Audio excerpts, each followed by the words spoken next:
안녕하세요. 여러분의 지적 호기심을 채워드릴 깊이 있는 탐구 더 딥다이브입니다. 반갑습니다. 네, 안녕하세요. 오늘은 신약 성경 누가복음 6장의 세계로 좀 들어가 보려고 합니다.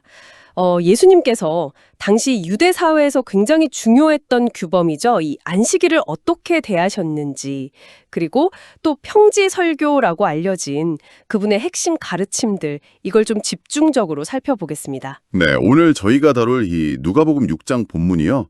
이게 예수님의 생각, 또 가르침의 어떤 정수를 보여주는 아주 중요한 자료입니다. 그렇죠. 안식일 논쟁에서 드러나는 예수님의 권위, 또 인간 중심 사상 같은 것들이요. 그리고 평지 설교에 담긴 뭐랄까 하나님 나라의 아주 파격적인 가치관, 그리고 삶의 지침들 이런 것들이 담겨 있죠. 맞습니다. 그래서 저희가 단순히 성경 구절을 이렇게 쭉 나열하는 게 아니고요. 그 안에 담긴 핵심적인 통찰, 그러니까 예수님께서 어떻게 그 기존의 틀을 깨셨는지, 또 새로운 관점을 제시하셨는지, 그리고 그 가르침이 오늘 우리에게 던지는 의미는 무엇일지, 이걸 좀 함께 발견하는 시간이 됐으면 합니다. 네, 좋습니다. 자, 그럼 누가복음 6장의 세계로 한번 깊이 들어가 볼까요? 네, 첫 장면부터가 꽤 흥미롭습니다. 안식일인데요. 예수님하고 제자들이 밀밭 사이를 지나가요. 근데 제자들이 배가 고팠는지 밀 이삭을 잘라서 손으로 이렇게 비벼 먹습니다. 네, 그냥 보면 되게 자연스러운 행동 같은데 이걸 또 문제 삼는 사람들이 나타나죠. 그렇습니다. 당시 율법을 아주 엄격하게 지키기로 유명했던 그 종교 그룹, 바리새인들이죠. 그 사람들이 이걸 보고 아니 왜 안식일에 해서는 안 될 일을 하냐 이렇게 비난을 하는 겁니다. 아, 그 사람들 기준에서는 뭐가 문제였던 건가요? 그들의 관점에서는요. 이삭을 자르는 행위, 이게 추수고요. 또 손으로 비비는 행위는 타작이다. 이렇게 본 거예요. 아, 네, 그래서 안식일의 노동을 금지한 규정을 어겼다. 이렇게 판단한 거죠. 그러니까 율법의 문자적 해석에 좀 갇혀 있었다. 이렇게 볼 수 있습니다. 여기서 이제 예수님의 대응 방식이 참 인상적인데요. 구약의 다윗 왕 이야기를 꺼내시잖아요. 네, 맞아요. 다윗이랑 그 부하들이 배고 탔을 때 원래는 제사장만 먹을 수 있었던 거룩한 빵, 그 진설병을 먹었던 사건을 언급하시죠. 네, 이 예를 드신 게 굉장히 중요합니다. 예수님은 율법 조항 그 자체보다도 인간의 기본적인 필요, 생명, 이게 더 우선한다.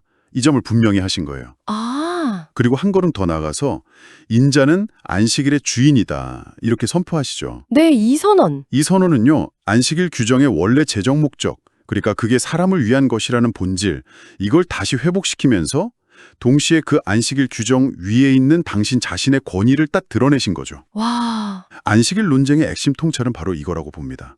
예수님은 율법 해석의 권위가 내게 있다. 이걸 선언하시면서 규칙 준수보다는 자비, 그리고 인간의 필요를 앞세우신 거죠. 안식일에 대한 예수님의 가르침이 다음 사건에서 더 명확해지는 것 같아요. 네, 그렇죠. 또 다른 안식일인데 회당에서 가르치실 때였어요.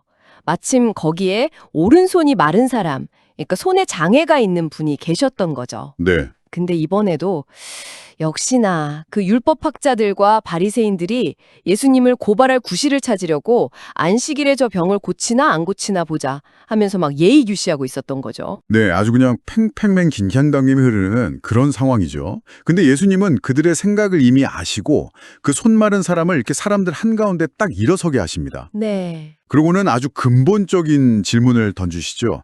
안식일에 선을 행하는 것과 악을 행하는 것, 생명을 구하는 것과 죽이는 것, 어느 것이 옳으냐? 이야, 정말 날카로운 질문이네요. 그렇죠. 이게 율법 준수라는 명분 뒤에 숨어서 인간의 고통을 외면하는 그 위선을 정면으로 찌르는 뭐랄까 송곳 같은 질문입니다. 안식일의 진짜 의미가 뭐냐? 이걸 되묻는 거죠. 그 질문에 이제 아무도 대답을 못하는 그런 상황에서 예수님이 그 사람에게 손을 내밀려고 하시고 그가 손을 내미니까 바로 그 손이 회복되잖아요. 네, 놀라운 치유죠. 정말 놀라운 치유의 순간인데 근데 이걸 본 종교 지도자들의 반응은 아주 싸늘했죠. 네, 그렇습니다.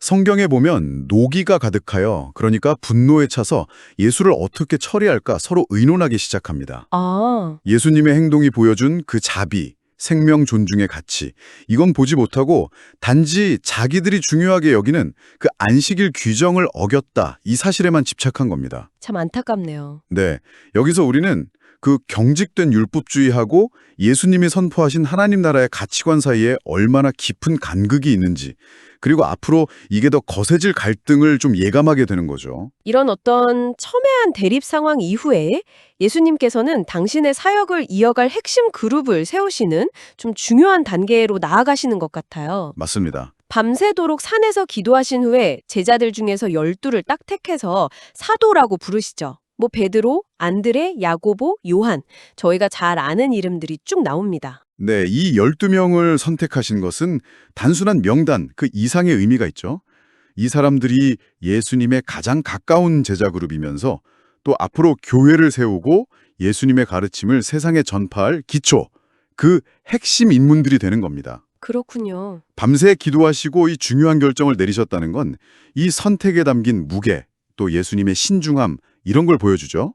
그리고 또 재밌는 건 뭐 어부도 있고 세리도 있고 심지어 어떤 학자들은 혁명가였을 수도 있다고 보는 사람도 있거든요. 아, 정말 다양한 배경이네요. 네, 아주 다양한 배경의 사람들이 부름받았다는 점, 이것도 흥미롭습니다. 앞으로 이들이 펼쳐나갈 그 사역의 역동성, 이런 걸 좀 암시하는 것 같기도 하고요. 네, 이제 이 12사도와 함께 예수님께서 산에서 내려오셔서 평지에 서십니다. 네, 평지요. 근데 그곳에는 이미 수많은 사람들이 모여 있었어요. 제자들뿐만 아니라 유대 전역, 예루살렘, 심지어 저 북쪽 해안 지역인 두로와 시돈, 거기는 이방 지역이잖아요. 네, 맞아요. 이방적이죠. 거기서까지 사람들이 몰려온 거예요. 말씀을 듣고 또 병고침을 받으려고요. 여기서 좀 주목해야 할 점이 바로 그 청중의 다양성입니다. 아, 다양성? 네, 유대인과 이방인이 함께 예수님의 말씀을 듣고 또 치유를 경험했다는 것. 이게 예수님의 메시지나 사역이 어떤 특정 민족이나 지역에만 국한되는 게 아니라 아주 보편적인 성격을 띈다는 걸 분명히 보여주는 대목입니다. 예수님의 가르침은 모든 사람을 향하고 있다는 거죠. 그렇군요. 이 다양한 무리들 앞에서 예수님께서 이제 제자들을 향해서 눈을 드시고 말씀을 시작하십니다. 이게 바로 그 유명한 평지설교의 시작인데요. 네, 가장 먼저 나오는 것이 복과 화에 대한 선언입니다. 그런데 그 내용이 정말 파격적입니다. 네, 정말 그 세상의 가치관을 완전히 뒤집어 놓는 그런 선언이죠. 핵심 통찰은 이겁니다. 하나님 나라의 가치관은 세상의 그것과 정반대다. 정반대다. 네, 예수님은 가난한 자, 지금 굶주리는 자, 지금 우는 자, 그리고 예수님 때문에 미움받고 박해받는 자들, 이들이 복이 있다고 선언하세요. 아니, 왜죠? 왜냐하면 하나님 나라가 바로 그들의 것이고 또 그들이 위로받고 기뻐하게 될 것이기 때문이라는 거죠. 아, 현재는 힘들지만. 그렇죠.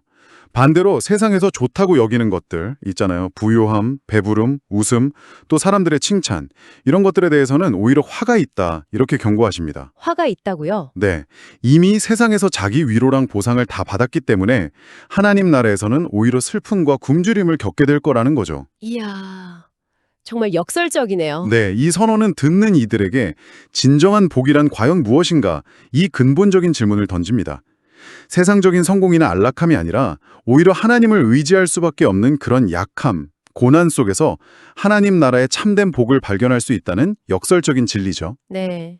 현재의 어려움이 끝이 아니라 하나님 안에서 놀라운 반전과 영원한 상급이 기다리고 있다. 이걸 알려주는 희망의 메시지이기도 하고요. 당신에게 진정한 복은 무엇인가요? 이 질문을 한번 스스로에게 던져보시면 좋겠습니다. 아, 정말 생각해 볼 질문이네요. 이 세상을 뒤집는 가르침이 여기서 끝나지 않죠. 이어지는 원수 사랑에 대한 명령. 이건 아마 평지설교에서 가장 도전적인 부분일 것 같은데요. 네, 맞습니다. 너희 원수를 사랑하며 너희를 미워하는 자를 선대하라. 이렇게 말씀하시잖아요. 심지어 저주하는 자를 축복하고 모욕하는 자를 위해 기도하라고까지 하시죠. 네, 이건 뭐 인간의 본성으로는 거의 불가능해 보이는 그런 요구입니다. 뺨을 맞으면 다른 뺨을 내밀고 겉옷을 빼앗기면 속옷까지 내어주고 네. 구하는 자에게 거절하지 말고 가져간 것을 돌려달라고 요구하지도 말라고 하십니다. 이게 단순히 수동적으로 참으라는 걸 넘어서서 아주 적극적인 사랑을 실천을 요구하는 명령인 거죠. 아니 근데 왜 이렇게까지 해야 하는 걸까요?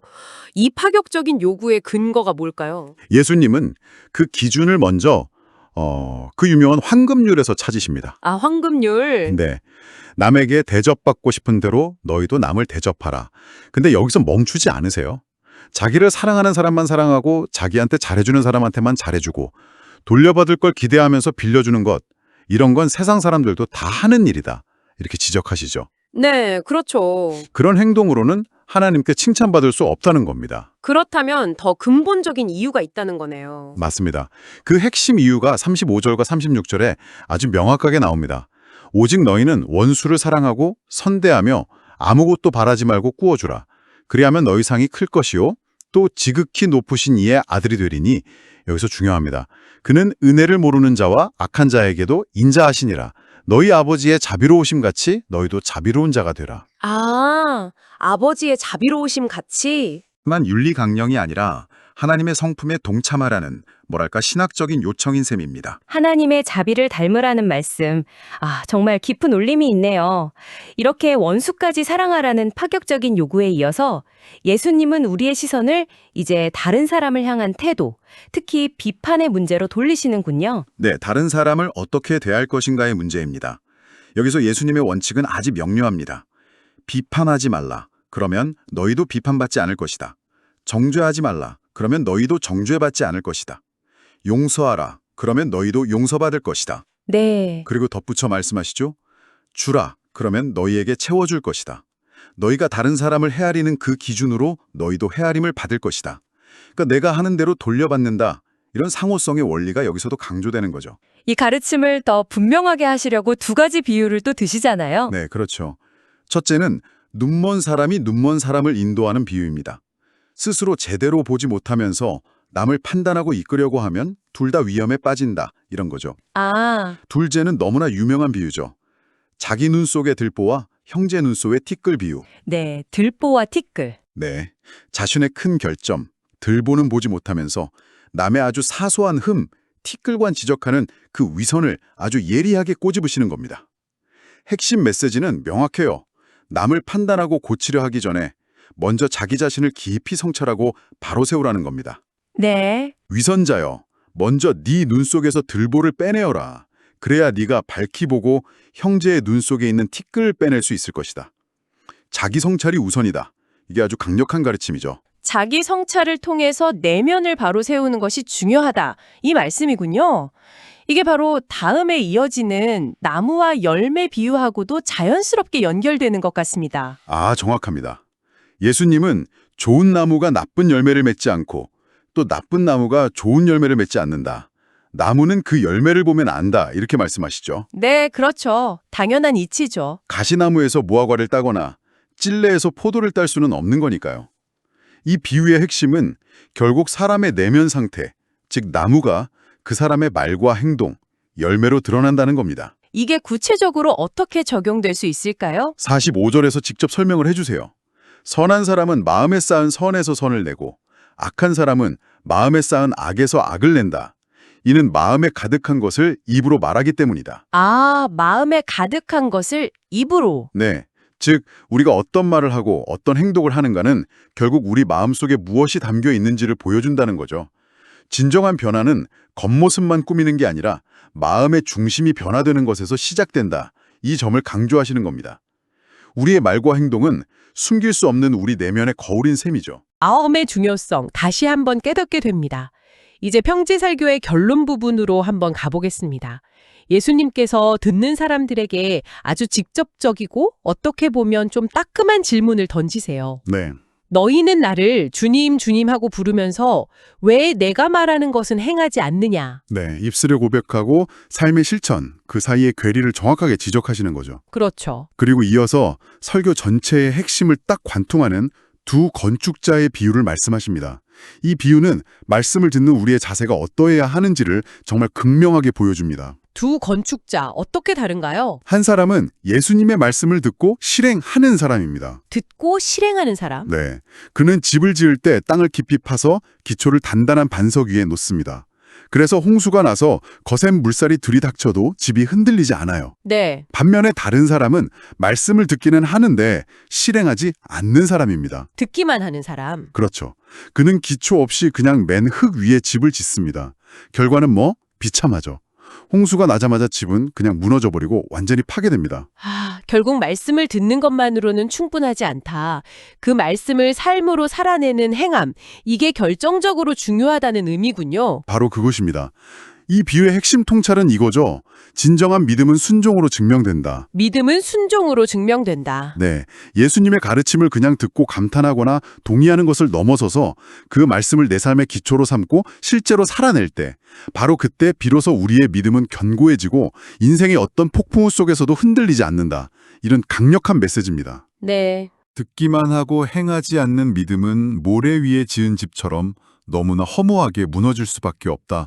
이런 경고이기도 하고요. 오늘 저희가 누가복음 6장을 통해서 안식일 규정보다 사람을 우선하시고 또 안식일의 주인임을 선언하신 예수님의 모습, 그리고 세상의 가치관을 뒤엎는 그 하나님 나라의 복과 화, 원수까지 사랑하고 비판 대신 자비를 베풀라는 정말 급진적인 가르침, 그리고 무엇보다 말씀을 듣고 행하는 삶의 중요성까지 예수님의 핵심적인 가르침들을 정말 깊이 있게 살펴봤습니다. 정말 많은 생각거리를 안겨주는 그런 시간이었습니다. 네, 그렇습니다. 예수님의 가르침, 특히 그 원수 사랑이라든지 비판하지 않는 삶, 그리고 말과 행동이 일치하는 믿음, 이런 것들은 시대를 초월해서 우리에게 여전히 큰 도전과 또 영감을 주는 것 같아요. 맞아요. 그래서 마지막으로 이 질문을 한번 당신께 던지면서 마무리하고 싶습니다. 네, 어떤 질문이신가요? 오늘 저희가 살펴본 예수님의 가르침 중에서요, 당신의 삶에 적용하기에 가장 어렵다고 느껴지는 부분은 무엇인가요? 가장 어려운 부분. 네. 그리고 그 어려운 가르침을 아주 작은 부분이라도 괜찮으니까 당신의 일상 속에서 한번 실천해 본다면 그건 어떤 모습일지 한번 구체적으로 상상해 보시면 어떨까요?